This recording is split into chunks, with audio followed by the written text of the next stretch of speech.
You know what?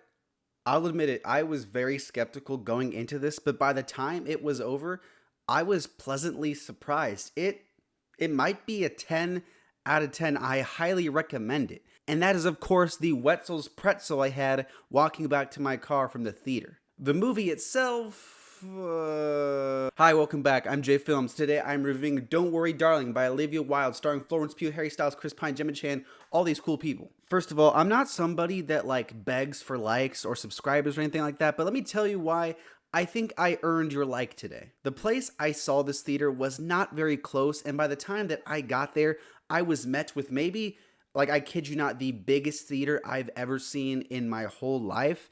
And I was probably the only person there who wasn't a teenage girl with Harry Styles merch on. I kid you not, every single time he was on screen, they all shrieked like a freaking horde of banshees. In these really serious scenes, they all just start howling, and I sat through it because I wanted you guys, my gracious and loyal subscribers, to get this review out early. And Harry Styles.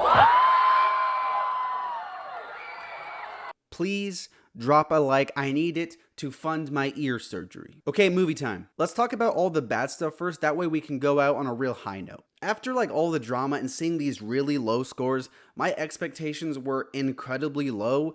And while I don't think it's that bad, it still does have some faults. First off, I wasn't a big fan of the pacing because I felt like it just took a long time for things to get going. In thrillers and horror type movies, it's completely cool to save all your big guns, all your big surprises for the end, but you gotta give us some meat in between to keep us engaged before the final act. And besides one or two good moments, this movie I don't think really did that. Let's talk about Jack as a character, someone who I wish was developed a little bit more. Maybe because Alice is so fleshed out and we spend so much time with her that it makes Jack look a little weak in comparison. But I don't think he has much personality outside of just being Alice's husband. That might feel intentional to make all the husbands feel like this hive mind of masculinity, but I just think he's a character who didn't reach his potential. And there was potential. Harry Styles' acting is such a big subject of conversation, and I think it really ties into what I was just saying. Is Harry Styles a bad actor?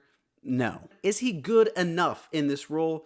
Sure, yeah, I think so. The problem is that Harry Styles is still someone who is trying to establish himself as an actor, and he's not quite good enough to save the character of Jack. We all know those actors who can grab something that might be weak and just turn it into something phenomenal. It's those actors who don't need good direction or a good script to bring in a good performance. Styles one day might get there because, like I said, there is potential, but he's not there yet. My last critique of the movie kind of has to deal with its themes because there are some interesting ideas, but sometimes it just feels like the movie doesn't trust its own audience to pick these things up. The best way I can describe it is using this Weird Al clip. You know what I'm saying? Yes! You know what I'm saying? Yes! You know what I'm saying? Yes, I... You know what I'm saying? I told you! You know what I'm saying? Look, You know what I I'm said that saying? You know what I'm saying? You know what I'm saying? I You said know what I'm I... saying? Shut up! Okay, wait. Okay, real last thing. The supporting cast is great. I liked all their characters, but I feel like they're underutilized. Maybe I'm just crazy. Maybe I just want to see more of them because they're so good, but it just feels like a shame we didn't get more with them. There are so many scenes in this movie where it's just Alice by herself with Jack. I would have happily traded off some of those scenes to see more interactions with these other characters. Don't worry, darling, don't worry. Those are all my critiques. Let's get into the good stuff. To the surprise of nobody, Florence Pugh is amazing, and I gotta give credit to the film's writers for making Alice just a really interesting lead. When both the writing and the performance are awesome, they come together to just make an awesome character, and I thought it was handled really well. I know a lot of people that were worried that Florence's performance would just be like the "oh no, I'm going crazy" thing that we saw in Midsommar, but it's remarkable that two characters played by the same actors who are going through something semi-similar can feel the same things, but they still feel unique. I didn't see Danny, I didn't see Florence, I saw Alice, and all credit to Florence for crushing it once again. Chris Pine is a character who I thought was really interesting. I'm a big fan of Chris Pine. I think he's good in pretty much everything he does.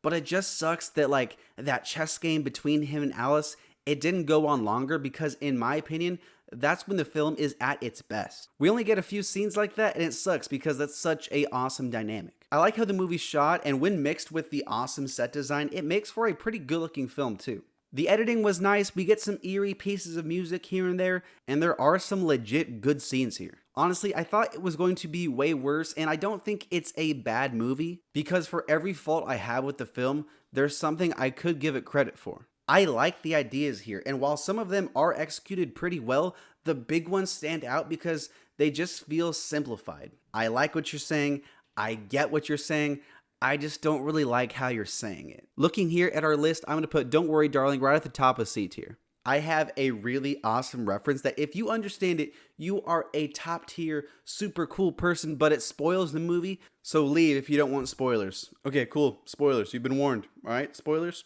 Cool. This movie just rips off that one mission in Fallout 3, and it was way better in that. Honestly, just make a mini series and adapt that mission. That'd be awesome. Cool. If you know what I'm talking about, just say in the comments, oh, I know what you're talking about, and I'll say what's up. Thanks. Cool. Bye.